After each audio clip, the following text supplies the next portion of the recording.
WWE, the sport that almost every generation loves and adores. Did you know that it has gone through several different phases to reach its current state as a billion-dollar business?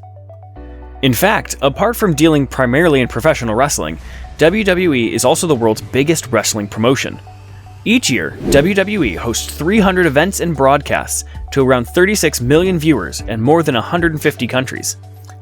So if you're one of those viewers, buckle up as we're going to discuss everything you need to know about WWE from its start to today. It all starts with McMahon's takeover of his father's firm in 1982, and then he transforms the sport to a whole new level. It was during this period that professional wrestling made its initial forays into the realm of popular television programming. Andre the Giant, Randy Macho Man Savage, Rowdy Roddy Piper, and the Iron Sheik were the primary talents that brought this period to the forefront, but Hulk Hogan was the one who truly stood out. McMahon was himself the son of a wrestling promoter, and he began working as a ringside announcer for his father's business, Capital Wrestling Corporation, in the 1970s. The Capital Wrestling Corporation was later known as the World Wrestling Federation, and World Wrestling Entertainment was finally established in 2002. Through the use of rock music, celebrities, and elaborately staged battles, McMahon was able to create a novel combination of sports and entertainment. And in the process, he turned the wrestlers into stars that children could look up to. Outside the ring, he was successful in luring wrestlers away from other businesses. He overcame the long-standing regionalism that existed among wrestling organizations and expanded the reach of his Eastern-based company throughout the country. Despite the fact that McMahon offended a lot of people, the radical reforms he made completely transformed the sport and brought it into the mainstream. By the middle of the 1980s, the WWF had established itself as the dominant wrestling organization, thanks to the success of television broadcasts and its live events. McMahon ran into trouble in the early 1990s when the World Wrestling Federation, WWF, was being shaken by allegations of steroid usage and sexual misbehavior. In addition to the National Wrestling Alliance, which was afterwards purchased by media billionaire Ted Turner, who renamed it World Championship Wrestling. Soon, the World Championship Wrestling cable broadcasts quickly overtook those of the World Wrestling Federation in popularity. As a response, McMahon brought on board fresh writers to craft narratives in the style of soap operas. The use of vulgar language and obscene gestures, known as colorful language and sign language respectively, also rose to prominence during this period. Audiences applauded loudly despite the fact that some viewers, particularly parents, were offended by the studio's overwhelming crudeness and sexual content. By the late 1990s, the ratings for WWF's shows such as Raw is War and SmackDown had more than doubled that of WCW's programs, and the WWF was the undisputed king of cable television. By 1987, McMahon was no longer required to pay television stations to air WWF fights, as sponsors were eager to endorse his brand of professional wrestling.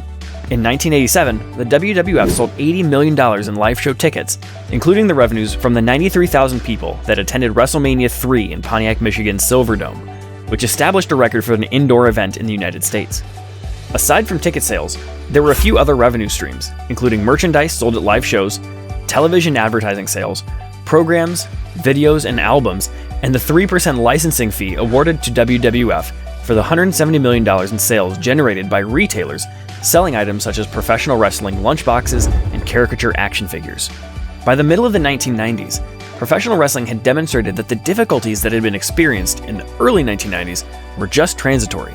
At the pinnacle of the popularity in its 1980s, professional wrestling was at its strongest in the late 1990s as the decade came to a close.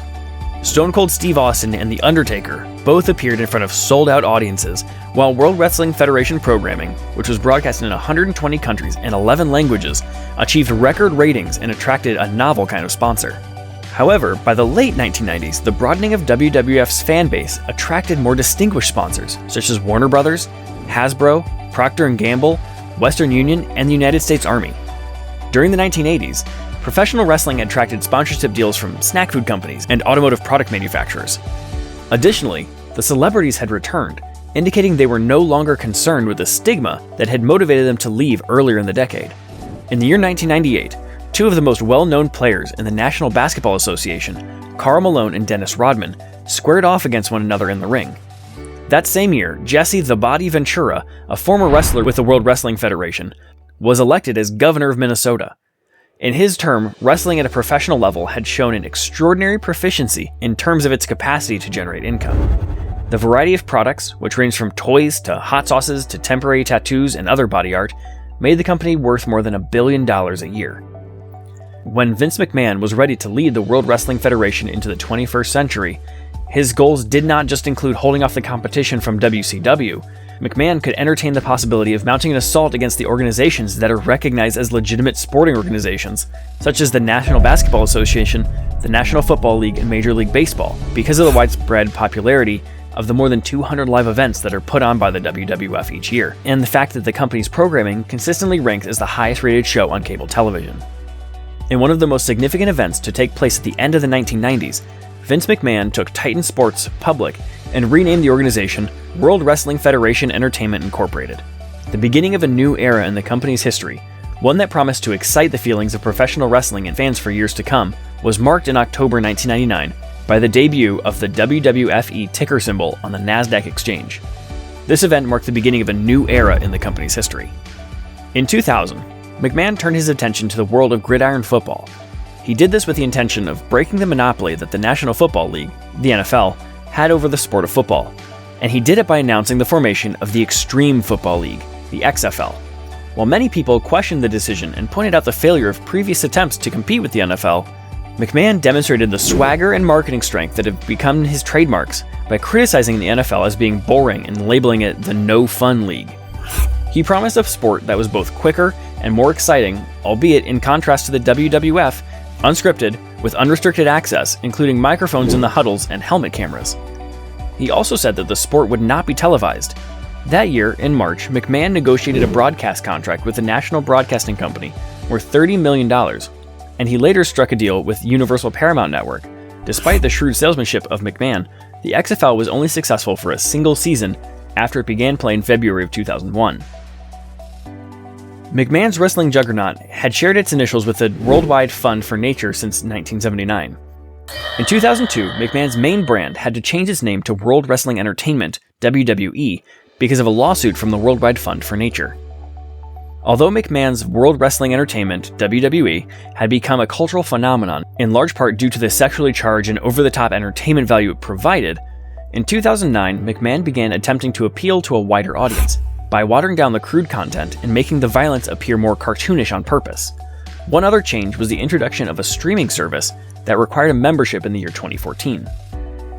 In 2022, WWE opened an investigation into allegations of inappropriate behavior by McMahon. It first centered on a confidential settlement involving a lady with whom he was rumored to have had an affair when she was working at WWE. The woman was employed there at the time. However, several female workers who had accused McMahon of inappropriate behavior were found to have signed non-disclosure agreements, which were uncovered by the investigators. As a result, McMahon recently resigned from his position as WWE Chairman and CEO in June 2022. That's all for today. Which WWE wrestler is your favorite? Tell us in the comment section, and if you're new to the channel, remember to subscribe. Thank you very much for watching this video. Big Company Business will be back next week. See you in the next one.